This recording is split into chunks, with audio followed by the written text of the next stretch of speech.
Yes. Welcome, everyone.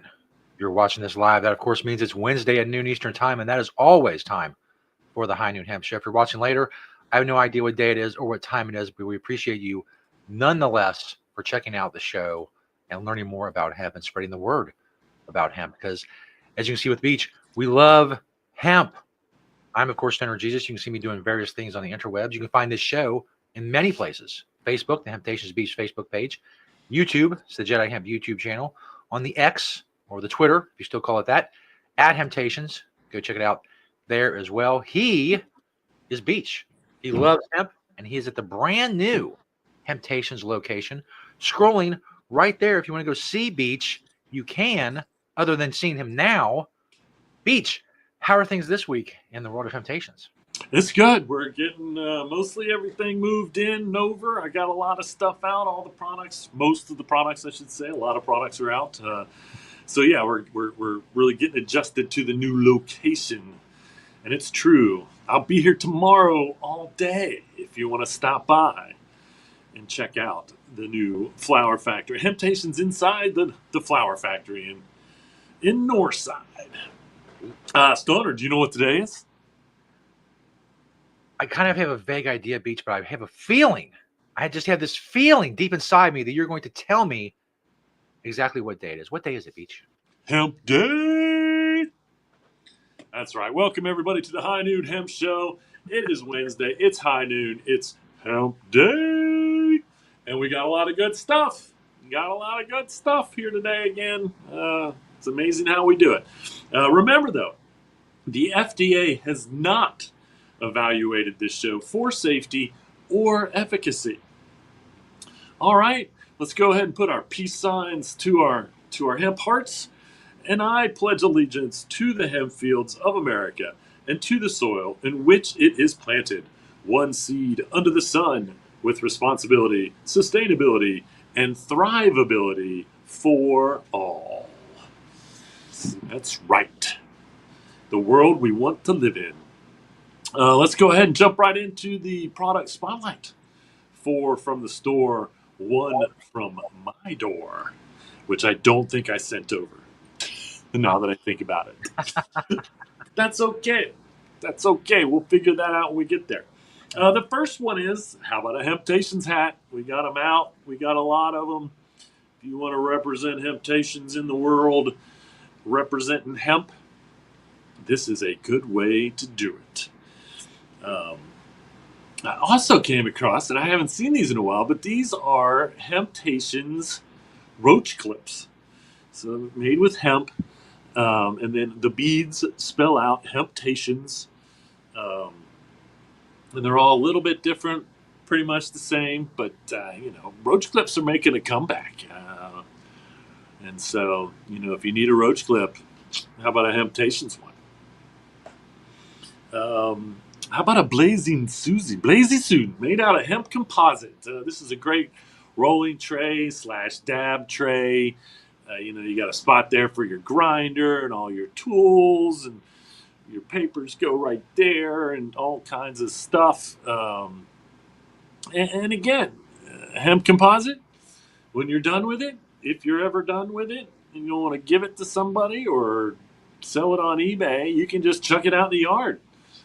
Throw it not your compost pile, because it might take more than 60 to 90 days to break down, but it will break down eventually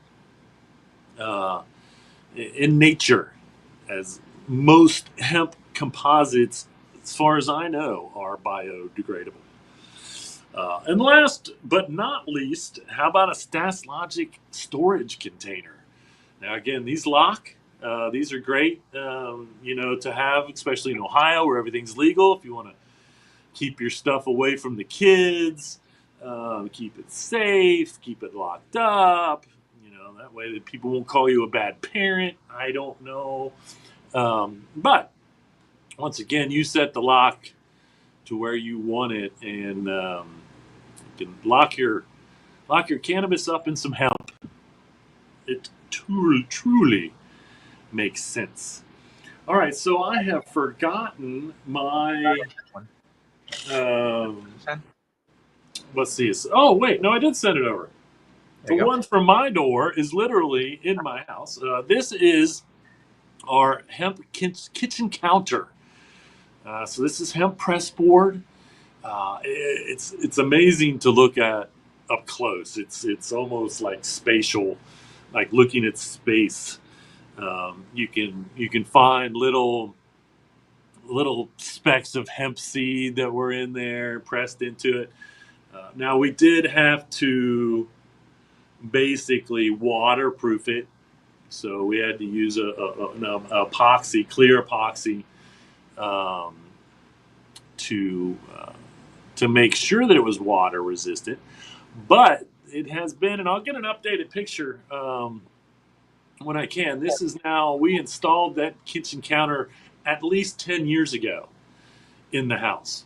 And so I'll get an updated picture. It pretty much looks exactly the same for the most part. Uh, so there you have it, folks. Here on the High Noon Hemp Show, 4 from the store, 1 from my door, Indeed. as we like to say. And now, Brings us to the greatest segment in internet history.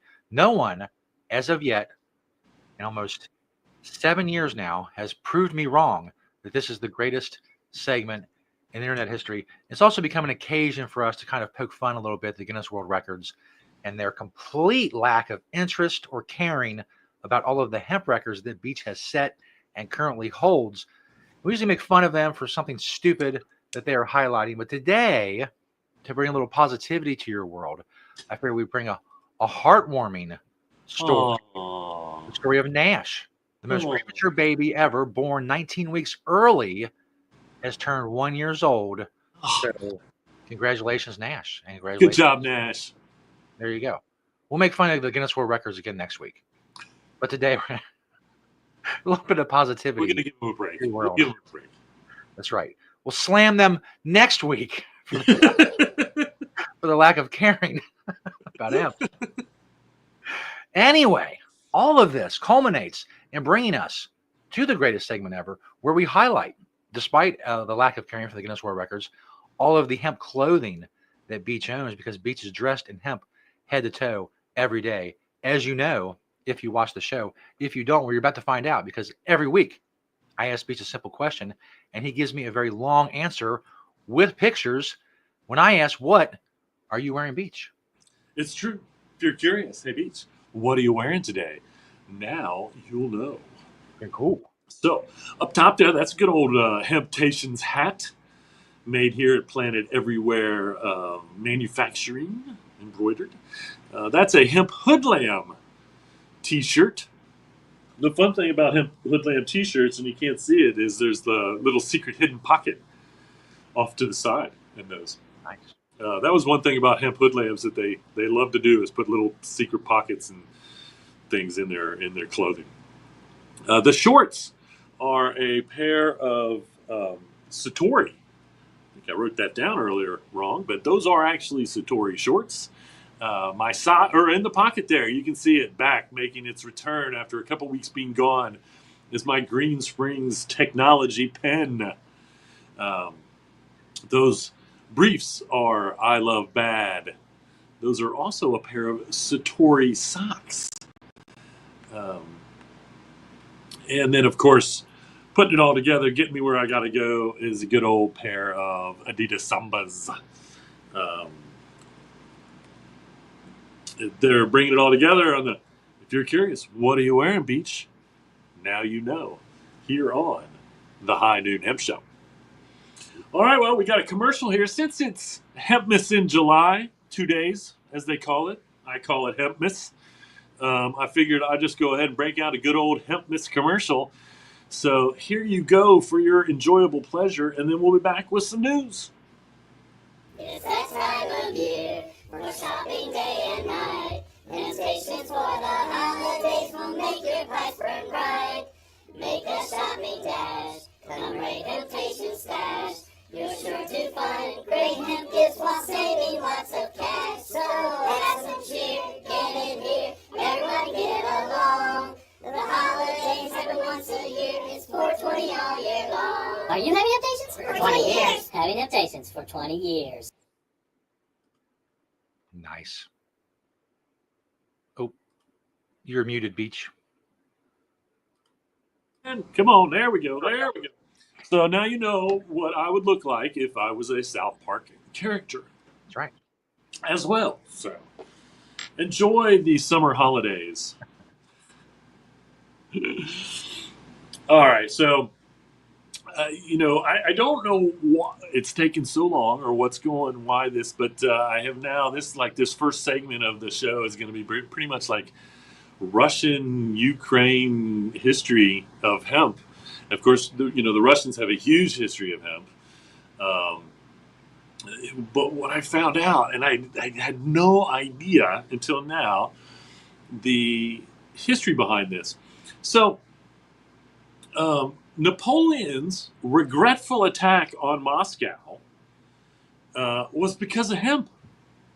The whole thing was because of hemp. So, what happened here is Napoleon signed a treaty with Russia saying that Russia would not sell goods to Great Britain. All right. Napoleon expected that this would shut down Great Britain's hemp world, more or less, Navy, all that stuff. So what does Russia do? Russia backs out of the deal, trades goods with Great Britain, and Napoleon says, well, the heck with that. I'm going to invade Moscow. Now, if you know how the story ends, it does not end well for Napoleon or the 700,000 men that went to back him up to try to literally go conquer Moscow, Russia, and take their hemp. That was Napoleon's goal. Okay? And so, nope, that did not happen. Napoleon goes down in a fury. Russia still exists with their hemp, and Great Britain ends up with more hemp than they had before, which leads us into the American Revolution, where, I just recently saw a post where, I see this post a lot. At one point or another, in the early 1700s, mid 1700s, King George II decreed from Great Britain that you had to grow a certain amount of hemp. If you grew any agricultural crops, then you had to grow hemp. And this was for the Britain Navy in Britain. But this is America. Now, of course, that went also tragically wrong because we've grown our own hemp. We built up our own Navy. The revolution happens, and we become America. And so, that long piece of history, all that was because of hemp. That's how important hemp was to the world at the time. It's just crazy. And so now we jump to the future. Let's jump to the Ukraine-Russian war. Just in the last couple weeks, and this to me, I'm just blown away by this, to be honest with you. Okay, so there was a Ukraine agent who oversaw operations in the frontline regions. All right, he is now being accused of selling industrial hemp to the Russians that his father grew. It's crazy. My understanding is there's like 1 million acres of industrial hemp growing in Russia over on the east side, way on the other side of the country, over by the Black Sea. That's basically just it's like feral hemp. What I was talking about with the ditchweed, like these fields, 1 million plus hectares of hemp that no one does anything with. Again, if this is true, I'm just blown away with this, and I cannot figure out why Russia would buy black market industrial hemp Yeah. from the Ukraine. Other than some type of, and again, this guy was like supposed to be the dude for Ukraine watching over all these battles on the front line. And he thought that was a good idea somehow to sell Russia hemp. And I can't even see the conceivable possible need for the hemp in Russia for the war effort. Maybe that because of the war, their demand or use for hemp has increased, and so they cannot keep up with their own growing of hemp. And again, Russia, grows a lot of hemp. There's a huge fountain somewhere in Russia. Here's what I found. Whoa, no, you didn't. There's a huge fountain in Russia that's very old, pretty old. That is all, idolizing hemp. It's all about the utility of hemp. And so, once again, a huge. And Russia was the leading grower. I found this out too. Russia was the leading grower of hemp in the world up until the late 1800s. And then of course, hemp becomes marijuana, and none of us get to enjoy it anymore for the most part. But I'm still blown away by the fact that there may be 1 million hectares of unused hemp growing every year. And again, it makes sense. It goes to seed. If there's males growing in the females, it's going to go to seed. That seed's going to pop up next year. There's no doubt about it.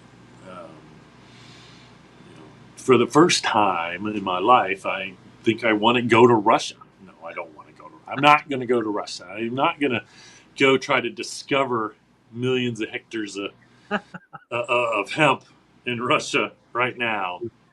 But if you're in Russia and you're watching, give us some verification that this stuff exists. I am very curious. But I did know that the Ukraine is a large grower. I keep talking about it, and I need to find the picture, and I will soon. I have a picture of me sitting on a bike that's made out of hemp fiber composite, the frame that actually came from the Ukraine. And so, we should support Ukraine's hemp industry as much as we can, as we are building our own hemp industry again here in America. For the second time since the Europeans have been here. Again, this is only the second time in 300 or 400 years that we're working on a hemp industry in America. Hemp is not indigenous to America. The Europeans brought it here. All right. I found a haiku by Masaoka Shiki from 1895. Gentle rain in the city carries sunset smell and the hemp reaping. The smell of hemp in Japan. Oopsies. That's not my phone. Someone will answer that. Indeed. Fire Factory Amputation. All right. I'm gonna try to memorize that haiku so I can just periodically say it to people. Yeah. When I want to. Gentle rain in the city carries sunset smell and the hemp reaping. All right. Article Sustainable Fashion Best Buys includes this organic cotton and hemp cropped sweatshirt and the organic cotton and hemp lounge trousers. Both of those look pretty, and I believe this is a company called, I'm going to remember the name because it's a really good name. I think it's like Only Buy Once. Now, I believe it's over in Europe. And they might operate under onlybuyonce.com. I don't know. It's a really good name, especially for hemp stuff. because honestly, I mean, almost all of my hemp goods, all my hemp clothing and stuff, and very rarely, I'm just now after 30 years, and probably, most of the shirts that I'm getting holes in and things like that, it's probably been 20 years. Majority of my clothing is held up 100%. And I honestly think the washer and the dryer do more damage to make holes in the clothing than anything else. Every once in a while, I poke a hole in it with something. I like nature and I do stuff. So, and again, I've only had a couple shirts that just got holes from wearing it or just started to break down, and that's the weave. And again, that's something we're still working out, is developing all these weaves for the right material, for the right clothing or linens or whatever, bed sheets or whatever it may be. So, peace to all stoners, for sure. And so, if you're looking for some clothes, like I said, always search the internet for hemp clothing when you need something. Well, Texas's reprieve didn't last too long because they're already at it. They're already trying to now come up with another THC ban, which I don't understand because just last week, again, I on the show talked about how the governor kind of doubled down and said all hemp products are agricultural commodities. Those were his exact words. And now their legislative body is going back trying to ban THC again after he just vetoed this. And it was a huge, huge deal that he vetoed this bill, and it needed to be done. And now they're already trying again to do something else, which again is, it's just ridiculous. All right, it's not what the people of Texas want. And so this lieutenant governor guy literally has this. He's like the one governor of South Dakota that just has no idea. I mean, he thinks THC kills people. THC has never killed anyone ever in the history of time. And we have at least 2,000 years of documented use of cannabis for medicine with THC. Never killed anybody. And the lieutenant governor or the attorney, I think it's the lieutenant governor there, or the attorney general, it's one of the two. I can't keep this straight. He continues to believe that this stuff is terrible, even for adults. It's so out of touch.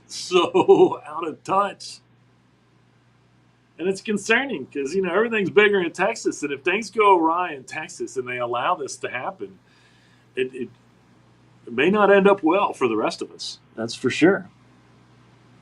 Of course it did. Studies show that cannabis can get you off of opiate addiction. And so there's the benefits to humans so outweigh the reasons not. Again, it's never killed anybody. It only helps people. And again, I understand it. If you want to say, hey, only adults can have this stuff, that's fine. I mean, you still keep a black market, so, and again, I'm not saying that kids should be allowed to purchase this. There has to be a line somewhere. Okay? Wherever it is. But, the only thing, even age prohibition, all that does is make kids stick to the black market and or find an adult to buy them the products. Now, again, I'm not saying that kids should be buying these things, but that's the truth of the prohibition. Drinking law or age laws never kept kids from drinking. Age restrictions on cannabis do not keep kids from using cannabis. I don't know what the penalties should be. I think the only thing that may help is if you actually put stricter penalties on the youth. Do I think that will work? Probably not. Capital punishment doesn't work. Okay. And in the same sense, I don't know that doubling down on punishment for younger people would be the solution. But the fact of the matter is that there's a huge gray area when it comes to age prohibition to begin with, whether it's tobacco, alcohol, cannabis, or any of those things. We went to 21 and above with tobacco in Ohio, and nicotine vape use skyrocketed in high schools. That was statistically what happened. And again, what part of this is the psychology of, you're telling me I can't do this? Well, that's going to make me want to do it even more. you know? And so, fine line. But I can't get behind age restrictions and product placement laws, but that's about it. Honestly, it's all we need. If you want to keep the kids safe, that's fine. But keeping the 21 and older people safe is not your responsibility. You don't really do it when it comes to alcohol. You don't really do it when it comes to tobacco. So don't really do it when it comes to cannabis. Just leave it alone. Make it 21, that's fine. Just leave it alone. Be done with it. Even if it's the intoxicating hemp stuff, whatever it is. Or specifically the intoxicating hemp stuff is what I'm actually talking about. If you make it illegal, you're only taking it out of the hands of the people that want it, the adults that want it. And again, I've said it 100 times, I'll say it 100 more times. Prove that it's unsafe, and then take it away from us. Don't take it away from us, tell it's unsafe, but don't go any further than that. And that's what prohibition has done for the last 80, 90 years. They never proved that it was unsafe. They just told us it was unsafe. They made it out to be a terrible thing, and they took it away from hemp farmers and everybody. And it's just terrible. It's a terrible idea. So give it up, Texas. Just leave it alone. If you do age restrictions, again, how hard would it be to pass a bill and say you have to be 21 or older for this stuff? How hard would it be to pass a bill that says it's got to be behind the counter? Can't be out there on the shelf. Even though any kid can walk into the store and go to the beer cooler. I'm not saying that they're going to sell it to them, but they can still go grab it, run out the front door with it if they want to. But I'm for, we keep all of our products behind the counter when it comes to those type of products. Our THC, industrial hemp THC products, our THCA flower. It's all behind the counters. And we card too voluntarily. We don't have to, but we do. Because it's the right thing to do. I do not want to sell these items to anyone under the age of 18. 18, to me, the government says you're an adult at 18. Then at 18, I think you can make your adult decisions, to be honest with you. And again, I'm not selling a product that I knowingly know is dangerous. It's not dangerous. It's been no proven danger. I understand the argument, the developing brain and all of those things. And so once again, I can understand how we really need to look at cannabis consumption in youth, because there may be something there. When the body is developing, what we put into the body while it's developing is very important. There's a lot of kids out there raised on Coca-Cola and Cheetos. And if you think Coca-Cola and Cheetos is good for the human development, you're an idiot. Because it's not. It never will be. The acceptable things that we give children as they're developing, food-wise, drink-wise, in no ways is helping their development. Nobody seems to care about that. They'll sell these kids all the Coca-Cola they want, all the caffeine, all the cornstarch and food additive, dye additives. Again, artificial anything is a ridiculous idea in food and drinks. Artificial flavoring, artificial dyes, that's the most ridiculous thing humans have ever done. We take a perfectly good natural product, root beer, just off the top of my head. And then we add a bunch of artificial flavorings and then artificial coloring so that it's the color of what root beer used to look like. I don't care what color the root beer is. If it tastes like root beer, I don't care what color it is. And I sure don't want artificial flavorings made out of oil in my drinks, in my foods. And then you have all artificial sweeteners. So I mean, it's like none of that is good for anybody's diet anywhere. But guess what else they're not doing? They're not trying very hard to prove that we shouldn't be eating those things or drinking those things. But if it's not natural, why would you think the human body knows what to do with it? How can you take artificial anything, run it through the body, and think that our liver or our gut or any of that knows how to process something that's not? It's not something that humans ever ate or consumed, drank before. And I don't care if you believe humans are only 5,000 years old or you believe that they're 1,000,000 years old. The fact of the matter is up until, 50 years ago, 70 years ago, I don't know when artificial flavoring, artificial coloring, artificial this and that really started to make their ways into the American food.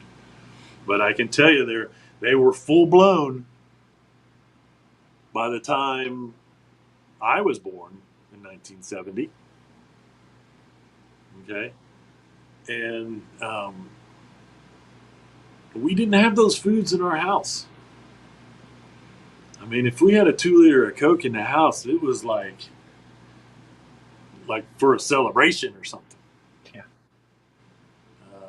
I think probably the worst thing that we probably had on occasion, not on the regular, was maybe some cereal that probably had artificial coloring, artificial dyes, and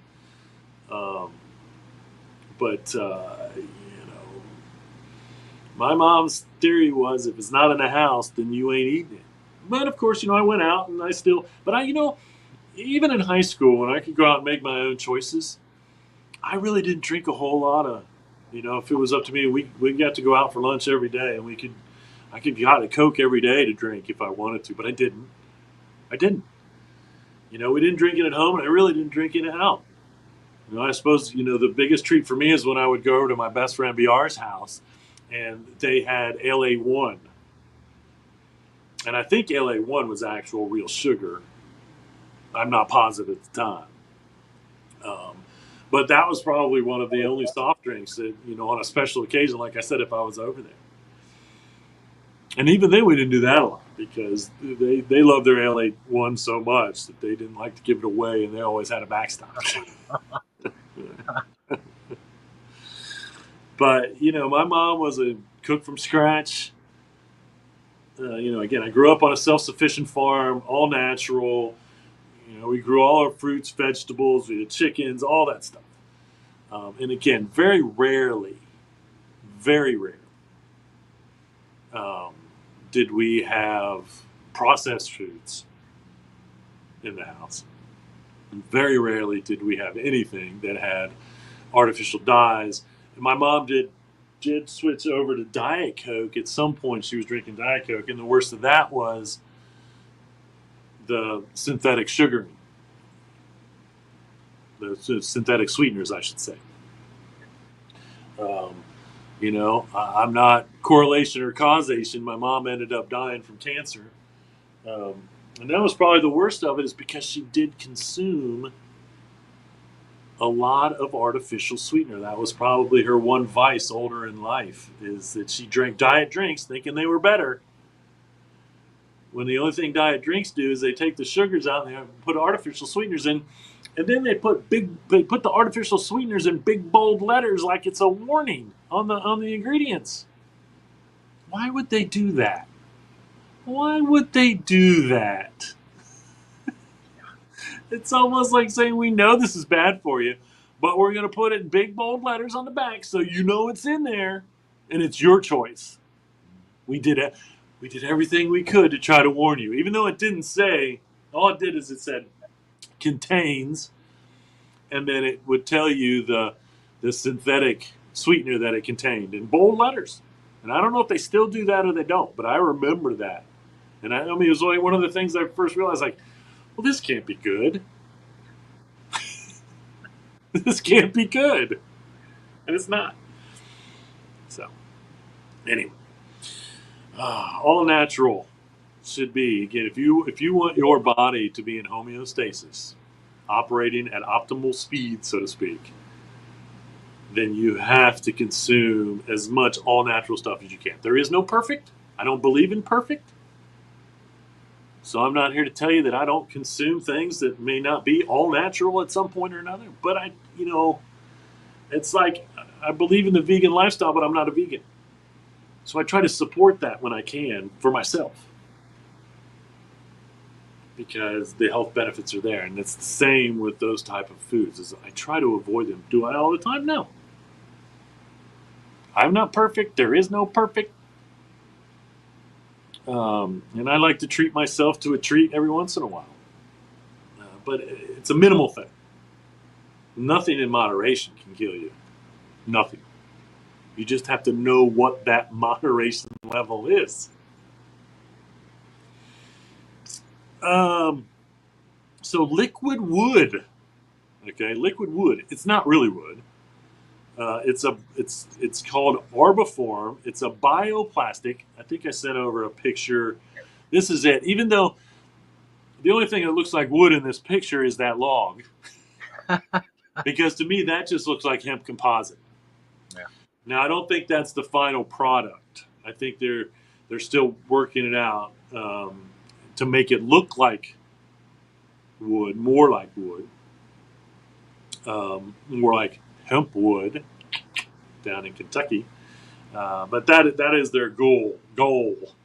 And it's made with lignin and natural wax with flax, hemp, or sisal as fillers. And it says it looks and smells like wood and is 100% biodegradable. Now, what I think is interesting about this is they say it's made from lignin. So when you process hemp stalks, you break them down and you get the fiber, and then you get that hurd, those little chips, what we call hurd in the industry. The other byproduct that you end up with a lot of is lignin. And it ends up being kind of a powder form. And I've known about this for a while after I watched some hemp get processed, and it was explained that powder is lignin. Lignin is like glue to the plant. Okay? It's also like glue after the plant. And what I think is interesting is there's a huge amount of lignin content in hemp. So I don't know if they're getting the lignin from somewhere else. They didn't mention that they're getting the lignin from hemp. They only mentioned that they're using hemp in there as a filler in this Arboform liquid wood. And it's not really liquid, as I say. It's a solid. And so I really think that there's a lot too. And I've been saying it for a while, and I haven't seen anything yet. But I really feel like lignin itself, like, can that lignin be put back into the hempcrete mix to make it stronger and bindier? I don't know. Can that lignin just be made into a glue that is natural, more natural, but binds well? apparently, it kind of can. I mean, if it's the binding agent for this arbor form, then that makes sense.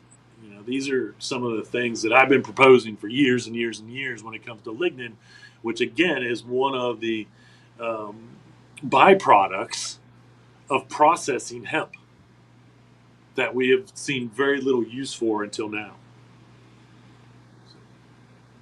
Keep using it.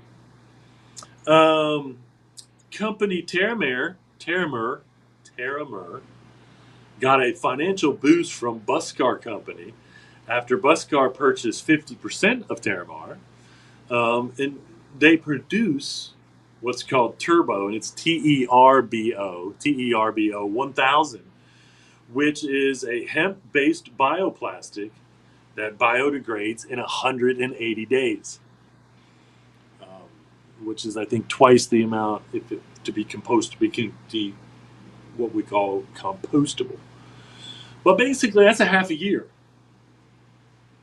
So once again, whatever this plastic is used for, the end result, if you send it out to the landfill, chuck it into your yard, it's going to be gone in 180 days.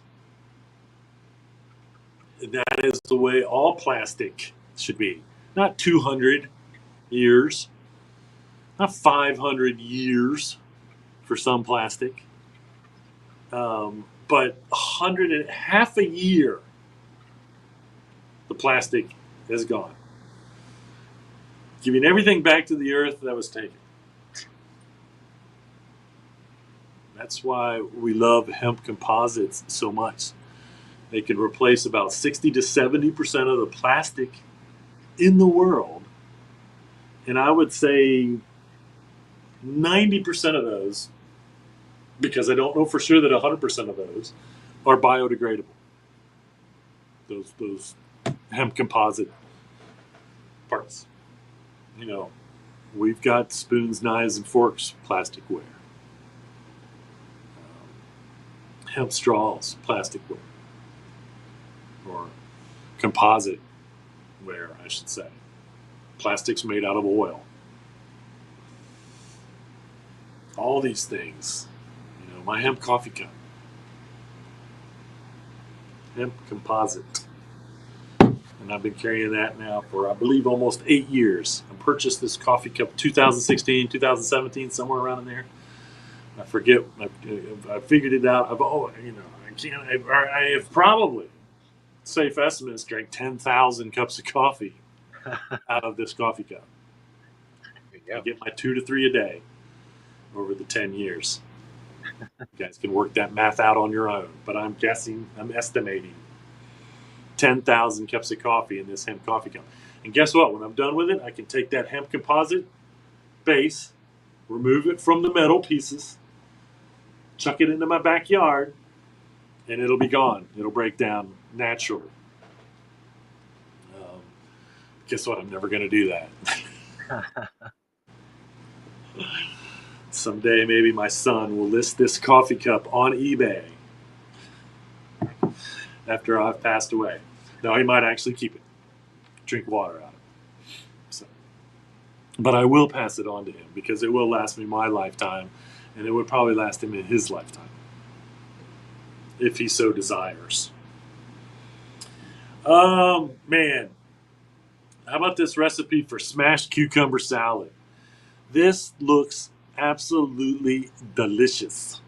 Okay, we'll put this up there for a while so you can take a screenshot of it if you would like to.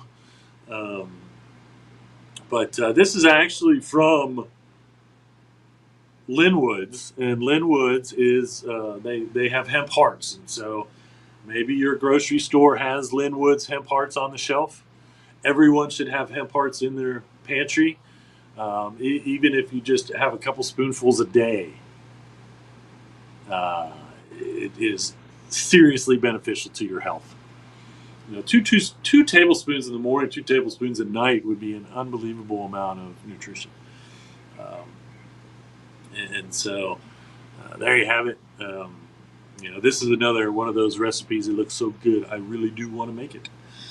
I want to make me some of that smashed cucumber salad because it looks good.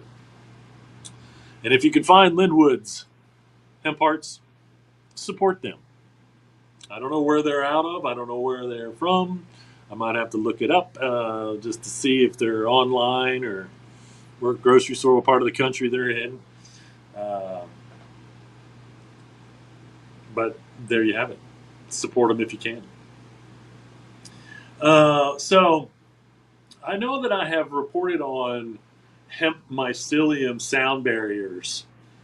But this week, because I saw a meme that said sound barriers in Germany are, this, that, and all the other. And I was like, do those really exist? Because I see a lot of memes about hemp and stuff, and they don't really back it up sometimes. And so, well, of course, that led me to do a little research. And when I did a little research, I came up with quite a bit. So these are being used in Germany. Okay, this is part of what's called silent fiber, what they call silent fiber, being used in Germany in noise reduction for highway walls and indoor panels. So I think I have a picture of the climate wall. I think it was the climate wall. Yeah. And so this is part of that. And so it's like hemp inside there. And I guess that metal piece, and I don't know why they would, it keeps the say rain and snow off of this, because normally hemp in this form doesn't really react well with water because it wants to absorb it or puff up, or it's like if we hadn't sealed our kitchen counter, then what would happen is we spill some water on there, get some water on it, it would puff up. Because it doesn't, it's not water, they're not waterproof naturally. Most hemp stuff, other than hemp composite, which should be waterproof, but this is kind of a fiber, but this is kind of incorporated in there. What's really neat about this, once again, is this is a byproduct. This is a byproduct of CBD growers. And that waste, all that waste, I always say, if you're growing hemp for the fiber or for the flower, and you just throw your stalks away, or the best thing you can do is compost them, chip them up, and reuse them in your soil, maybe. But those stalks can be used to make these products. Those stalks can be used to make clothing. Those stalks can be used to build houses. All of that is viable product. Now, guess what you can't do in the United States, because technically it would be illegal. You can't build this out of marijuana, what they call marijuana. In the United States, if you built this out of marijuana, because of the source law, it would technically be a marijuana product and be illegal under the federal laws in the United States. Grow it out, make it out of hemp, whether it's, again, the hemp stalks from where you're growing from flower, that's fine. Or, but, again, there's no THC in the stalk. There's no THC in the fiber. There's zero reason why marijuana growers shouldn't have a resource to take these somewhere and either sell them or give them to somebody that's going to make any product out of them. Doesn't make any difference. From houses to clothing to composite to paper, whatever you want to make out of that. Again, there's no THC in it, and you're just wasting it by getting rid of it. In Canada, and they're slowly catching on, because I think there's the grain farmers in Canada for years and years and years just piled up the stalks, burned them at the end of the year. It is a truly still insanely backwards world. We're moving towards forward, but it's slow. But that was waste. The best thing there is I can only hope that they maybe use that ash as some type of fertilizer or something. But all that hemp was getting wasted. Now they're starting to figure it out. That there's an outlet there for that fiber. There's an outlet there for that herd. Um, and again, this is industrial hemp, and so there's no marijuana issue.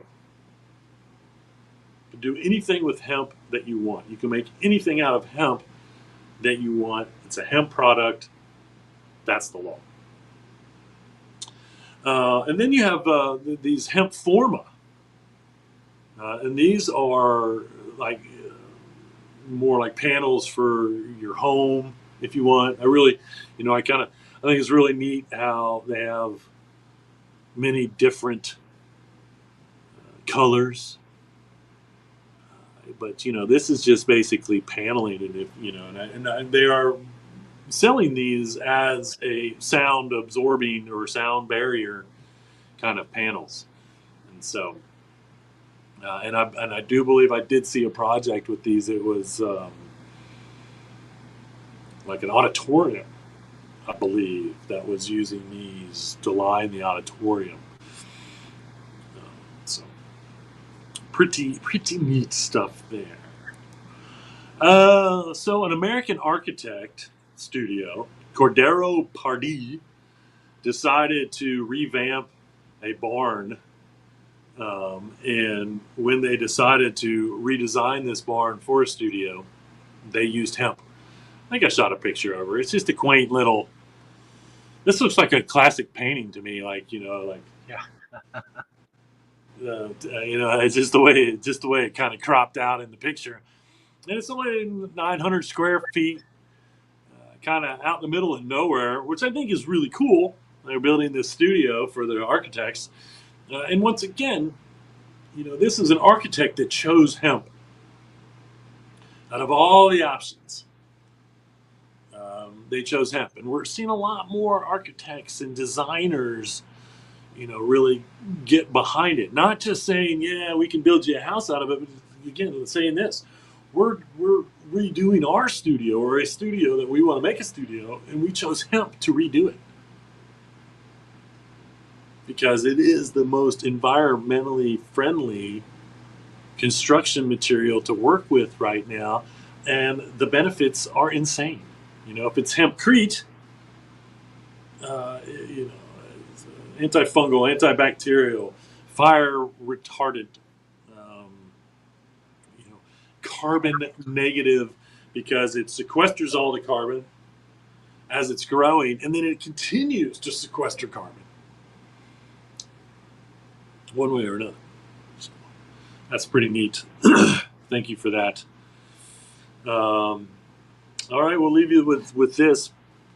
So South Dakota, I've been talking about South Dakota a little bit recently because I just recently found out that in the 3 years, I think it's only been 3 years that hemp has been legal, maybe 4, because the South Dakota governor, when they were trying to make hemp legal in South Dakota, the governor, she literally put out a video implying that hemp was terrible.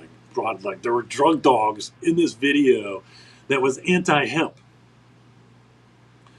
And then I think not even a year later, South Dakota was smart enough in one of the last states to legalize industrial hemp.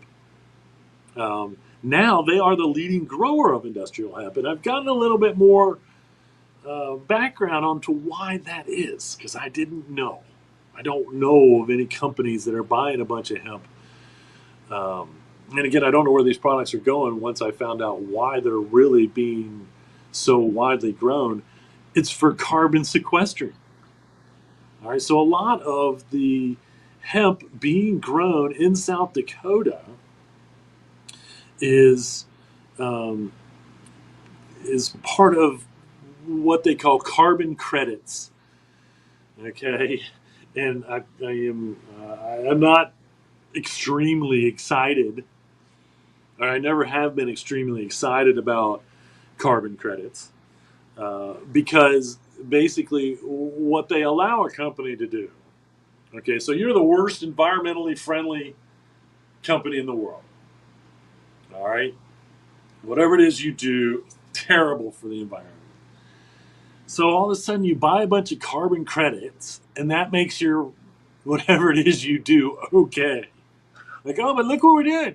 We bought all these carbon credits, so our product may be terrible for the planet and terrible for humans, but we're trying to save the environment by buying carbon credits. It's like, to me, it's just a ridiculous idea, honestly. Now, just recently, have I been seeing that hemp is becoming a big part of this carbon credit industry? Yes, because once again, hemp sequesters more carbon than trees do. So now all of a sudden you're getting paid to grow the hemp that's great for the environment. And I would only assume, and I don't know once again where this is going, that you can then sell that hemp to whoever to process it to make whatever. Whether it's, again, using the fiber, using the herd, and they should be using all of it. Even if the CBD that's being grown in South Dakota, those plants, I suppose, you could get carbon credits for growing them. Now, do I think that the people that are growing them should just be like, hey, look how good we are. Buy our stuff and make our products from it, as opposed to just paying us to grow it and make your crappy, earth unfriendly products all you want. Hemp is, this is brilliant. Because again, as far as carbon sequestering and the potential of carbon credit, it's amazing. I mean, hemp is perfect for this. And so there should be more. And this is not the first time that I've heard about hemp being used in carbon credit, in the carbon credit world. Like I explained, I have very mixed emotions about the whole carbon credit ideology to begin with. It's like, again, it's like saying, if I have a business and that business is harmful to the planet or humans, I can continue to have my business by buying carbon credits. Look how great I am. Then all of a sudden I can call myself environmentally friendly. I mean, that's how these petroleum companies all say, we're eco-friendly, blah, blah, blah. The only reason they're eco-friendly is not because they're doing better things for the earth. It's because they're taking part of their billions of dollars that they make and investing in carbon credits to offset the damage that they have done and are doing to the planet. I drive a petrochemical vehicle. Again, there is no perfect. But they're not attempting to make fuel more environmentally friendly. They're just buying carbon credits and all these things to get away with continuing to destroy the planet. But let's sell more hemp carbon credits, because that means we're growing more hemp, and we are actually making a difference in the carbon. All right, here are some events. Get everybody on their way. Friday, this weekend, is the Stargazers Cannabis Festival. And again, we've got an interactive hemp creep workshop. I am supposed to be doing a hemp paper presentation on Friday and Saturday. We'll see. I have yet to get my information to get in. So if I'm not there, you know that I didn't and something happened. We'll see. But I am supposed to be there. I think I'm 1 o'clock on Friday and 3 or 4 on Saturday, if all goes well. So if you're planning on going to the Stargazers Cannabis Festival in Waverly, Ohio, hopefully I will be there. The hempcrete thing will be going on one way or another. August 5th, the first Tuesday of the month, we have the marijuana meetup, and that is going back to Mad Tree. Unfortunately, Carrick and Spirits has become very uncannabis friendly all of a sudden, like they didn't know they were hosting an event called the Medical Marijuana. Again, I don't understand people sometimes. Um, and this is all under the threats of the city of Cincinnati. Again, somebody posts a picture of the event, and they're outside, smoking. They posted a picture, it goes around Facebook. All of a sudden, they're coming down on this guy, and and he kowtows to him. He could have easily said, "Look, I don't know. I can't watch all my customers all the time. Yeah. All right, and so are you running around the city trying to figure out all the other places that people are smoking cannabis outside, not inside? He wasn't allowing this inside. All right, he wasn't allowing this at all. He never said to anybody that it was okay to do this. The problem is when they came in and they told him blah blah blah, he was like, now all of a sudden he wants a letter from the organizer. He wants to declare. And again, how is she going to control that? Yeah. That's not her responsibility either. So we're headed back to Mad Tree. We're gonna, try to maybe.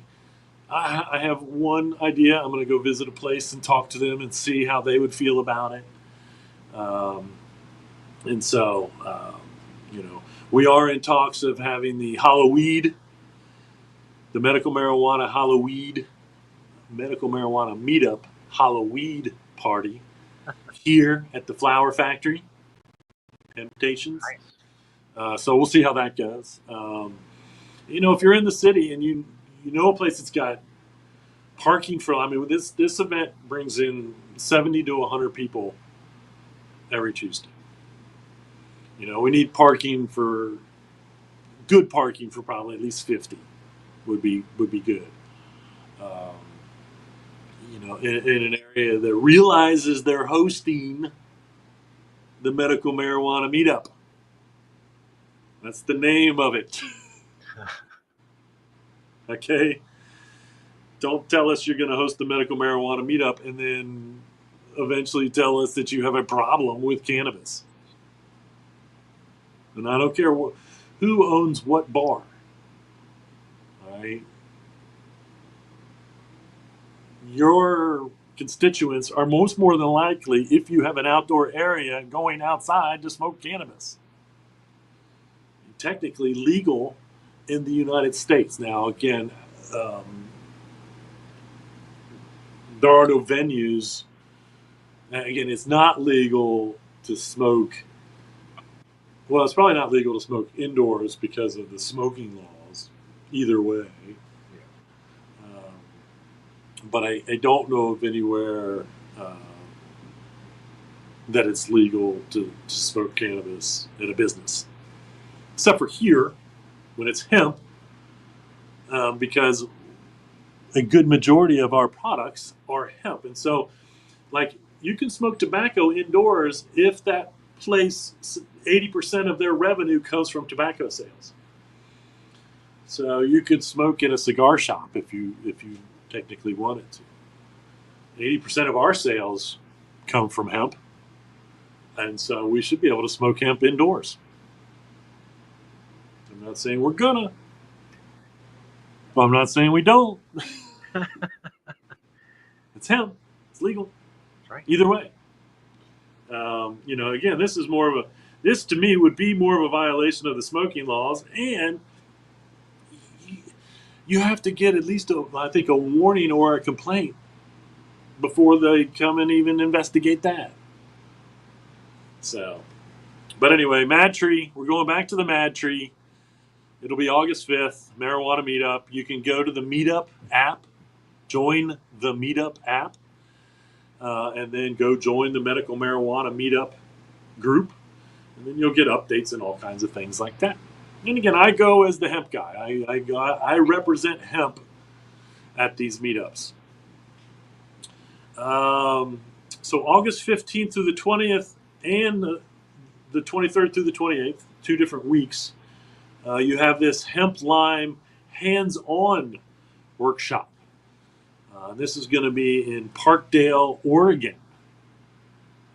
So that's about a month away if you want to head out to Parkdale. And again, these are 5-day work.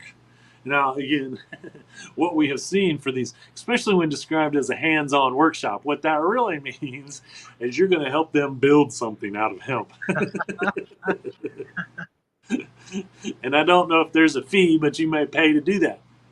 But you are going to get hands-on, and so you will be able to take that knowledge and say, hey, I did this, I can go out and do this. Either way. September through the 18th and the 20th is the Rocky Mountain Natural Building Conference. This one's going to be out in Bozeman, Montana. And so it's good a reason as any to visit the Rocky Mountains to go to a natural building conference. And then the last but not least, October 3rd through the 5th is the Hemp Building Symposium with the Lower Sioux Indian community. And they've just added another speaker,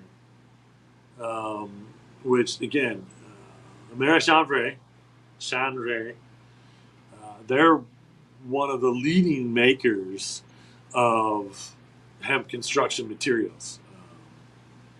Fiber material, insulation, and whatnot. So these guys are at the top of their game here in the United States and are providing materials to building projects as we speak. I have reported on more than one that is using their materials. So, this is, once again, I truly believe, and I'll keep saying this right up to October. And that's why I'll talk about this every month. This is the hemp building symposium you want to attend. They keep adding unbelievably experienced people on top of the fact that the Lower Sioux have already grown, manufactured, processed, and built houses out of hemp. All of this. And now, as you can see over the last couple of weeks, they're adding speakers that have huge experience in the hemp building world. And so this is the one to plan for. This is, if you've never been to Minnesota, it's as good a reason as any. And again, I'll add this, and I haven't checked into it yet, and I need to, because normally I don't hear about it until they've actually cut it. But normally there is a huge, and I mean huge, hemp field maize that's grown every year. I've reported on it before, and the artwork that they do, I'll have to go back and find some of the old artwork from the hemp maize, because it's insane what they cut into these fields. But really something exciting. It really makes me want to go out.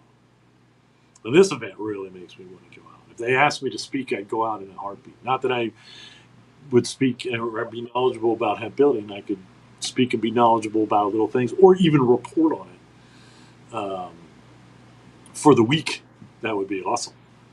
But all right. Well, there you have it, folks. Thanks, everybody, for watching. Remember, reduce, reuse, recycle. Make everything else out of hemp. Having temptations? See you all next week.